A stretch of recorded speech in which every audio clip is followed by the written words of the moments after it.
ডেটাবেজের Bangla video টিউটোরিয়ালে সবাইকে স্বাগতম। আমি মিথুন কুমার রিজু। আজকে আমি যে টপিকসটা নিয়ে আলোচনা করব সেটা হবে রোম ডেটাবেস। গত ভিডিও টিউটোরিয়ালে আমি থিওরিটিক্যালি পার্টটা বুঝিয়েছিলাম, আজকে আমি প্র্যাকটিক্যালি পার্টটা বুঝাবো। সো রোম ডেটাবেস বুঝতে গেলে 3টা স্টেপ ফলো করতে হবে। ফার্স্ট স্টেপ হবে এন্টিটি, ডাও এবং রোম ডেটাবেস। আজকে আমি এন্টিটি এবং ডাও নিয়ে আলোচনা করব প্র্যাকটিক্যালি। সো চলুন শুরু করা যাক। তাহলে ফার্স্ট অফ অল আমাদের অ্যান্ড্রয়েড স্টুডিওটা ওপেন করতে হবে। আমরা অ্যান্ড্রয়েড স্টুডিও ওপেন করলাম, দেন আমাদের একটা নিউ প্রজেক্ট ক্রিয়েট করতে হবে অ্যান্ড ইন্টি অ্যাক্টিভিটি সিলেক্ট করবেন, দেন নেক্সট যাবেন অ্যান্ড আমাদের প্রজেক্টের নাম দেবো Room database. Room database. Then আমাদের প্রজেক্টের নামও আমরা দিয়ে দিলাম রুম ডেটাবেস এবং প্যাকেজ নেম ডিফল্টই আছে অ্যান্ড সেভ লোকেশন ডিফল্টই আছে। আপনারা যে কোনো লোকেশন দিয়ে নিতে পারেন, সমস্যা নেই। এবং আমি কটলিন ব্যবহার করব, নট জাভা।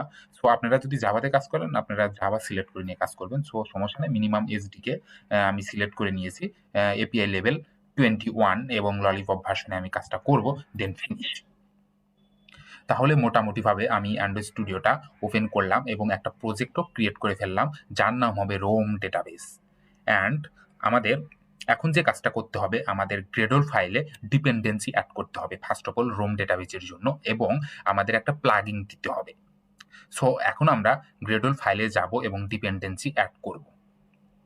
সো চলুন আমি এবং আরেকটা কথা বলে নিই, সেটা হবে ভিডিও টিউটোরিয়ালটা শেষ করার পরে আমি ডেসক্রিপশন বক্সে, যেখানে আমি ভিডিওটা আপলোড করব, তার ডেসক্রিপশন বক্সে ডিপেন্ডেন্সিটা আমি দিয়ে দেবো, সমস্যা নেই। আপনারা ওখান থেকে কপি করে প্রজেক্টের ভিতরে ইনক্লুড করে দেবেন, সমস্যা নেই।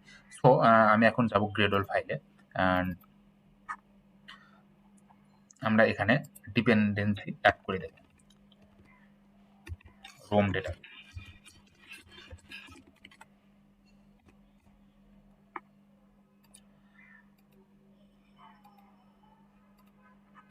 দেন আমরা এখন ডিপেন্ডেন্সি অ্যাড করব, কপি করে নেবেন অ্যান্ড পেস্ট করে দেবেন। দেন আমি একটা প্লাগইন অ্যাড করব, আইডি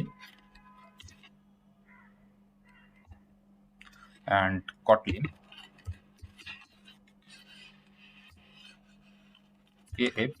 kapt। দেন আমরা এখন সাইন নাও করে দেব।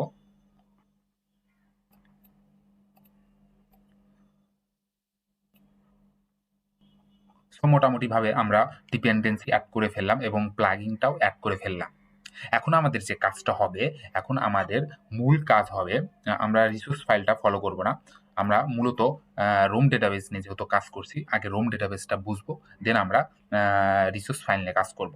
কিভাবে ডিজাইন করতে হয়, কিভাবে বাটন সেট করতে হয়, কিভাবে এডিট টেক্সট সেট করতে হয়, সবই আমরা দেখাবো নেক্সট ভিডিও টিউটোরিয়ালে। সো আজকে আমরা রোম ডেটাবেস বুঝবো আগে। সো ফার্স্ট অফ অল আমাদের মেইন অ্যাক্টিভিটি ক্রিয়েট হয়ে গেছে ডিফল্টভাবে। এখন আমাদের যে কাজটা হবে, আমাদের একটা ডাটা ক্লাস ক্রিয়েট করতে হবে। ফার্স্ট অফ অল আমাদের নিউতে যাবেন and Kotlin class file and একটা ফাইল ক্রিয়েট করব, ফাইলটার নাম দেব এন্টিটি। যেহেতু আমরা এন্টিটি নিয়ে কাজ করছি ফার্স্ট অফ অল, তারপরে ডাও, তারপরে রুম ডেটাবেস নিয়ে কাজ করব, তাহলে এন্টিটি নামে একটা ফাইল ক্রিয়েট করে ফেললাম। অ্যান্ড আমাদের একটা ডেটাবেস, আমাদের একটা ডাটা ক্লাস লাগবে, আমাদের একটা ক্লাস ক্রিয়েট করতে হবে, সেই ক্লাসটার নাম হবে data class. Data class and আমরা ক্লাসটার নাম অলরেডি দিয়ে দিলাম এন্টিটি। আমরা এটাকে মডিফাই করি এন্টিটি নোট বা এন্টিটি টেবিল। আমরা ডেটা ক্লাসটার নাম দিয়ে দিলাম এন্টিটি টেবিল। সো আমাদের একটা ডেটা ক্লাসও ক্রিয়েট করে ফেললাম। এখন আমাদের যে কাজটা করতে হবে, আমাদের এখন যে কাজটা করতে হবে, ডেটা ক্লাসে আমরা কি ধরনের কাজ করব? আমরা ডেটা ক্লাসে টেবিলের যে সকল প্রপার্টি আছে সেই সকল প্রপার্টি নিয়ে কিন্তু কাজ করব ডেটা ক্লাসে। মানে টেবিলের যে সকল প্রপার্টি থাকবে, কলাম থাকবে, অবভিয়াসলি কলাম থাকবে, কয়টা কলাম থাকবে সেখানে সেটা আমরা এখানে ডিফাইন করে দেবো ডেটা ক্লাসে। সো আমাদের টেবিলের কলাম থাকবে 2টা। আমি একটা ইমেজ শো করি তাহলে বুঝতে পারবেন টেবিলের কলাম থাকবে কয়টা। মোটামুটি আমাদের টেবিলের কলাম থেকে 2টা, একটা হলো টাইটেল, একটা হয় নোট, এবং প্রাইমারি কি তো অবভিয়াসলি থাকবে, সো সমস্যা নেই। তাহলে আমাদের টাইটেল এবং নোটটাকে আমরা ডিফাইন করে দেবো এখন। তাহলে ভাল টাইটেল অ্যান্ড ক্লোন আমরা স্ট্রিং টাইপের যেহেতু ভেরিয়েবল ডিক্লেয়ার করেছি, সো স্ট্রিং আমরা ডিফাইন করে নিলাম।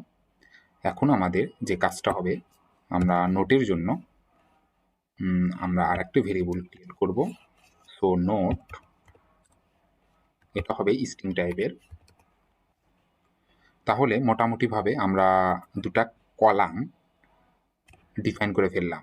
একটা টেবিলে দুটা কলাম আছে, একটা হবে টাইটেল, একটা হবে নোট, আর একটা থাকবে প্রাইমারি কি। প্রত্যেকটা টেবিলেরই একটা করে প্রাইমারি কি থাকবে। তাহলে টেবিলে তো অবভিয়াসলি প্রাইমারি কি থাকবে, তাহলে আমরা প্রাইমারি কিটা ডিফাইন করে নিই, অ্যানোটেশন প্রাইমারি কি। তাহলে আমরা প্রাইমারি কিটাও ডিফাইন করে নিলাম। দেন আমাদের যে কাজটা করতে হবে এখন, ডেটা ক্লাসের নাম হবে ইন্টিটি টেবিল। এই ডেটা ক্লাসটাকে আমাদের কি করতে হবে, অ্যানোটেশনের মাধ্যমে ডিফাইন করে দিতে হবে। আমরা যদি অ্যানোটেশনের মাধ্যমে টেবিল নেমটা ডিফাইন না করে দিই, তাহলে ডিফল্টভাবে এই এন্টিটি টেবিলটা ধরে নেবে টেবিল হিসাবে। সো আমরা অ্যানোটেশনের মাধ্যমে টেবিল নেমটা দিয়ে দেব। সো এখন আমাদের যে কাজটা করতে হবে, অ্যানোটেশন এন্টিটি অ্যান্ড আমরা এখন table name Dev.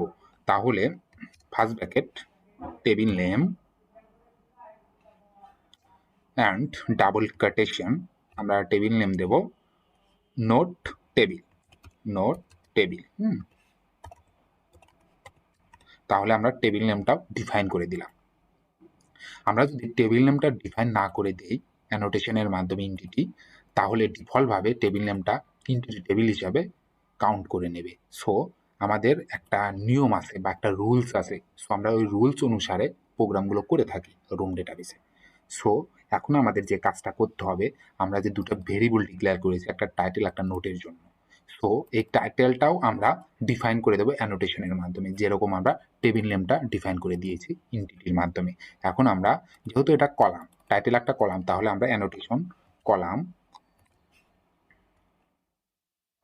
Info and first bracket name and string, আমাদের কলাম নেম হবে টাইটেল।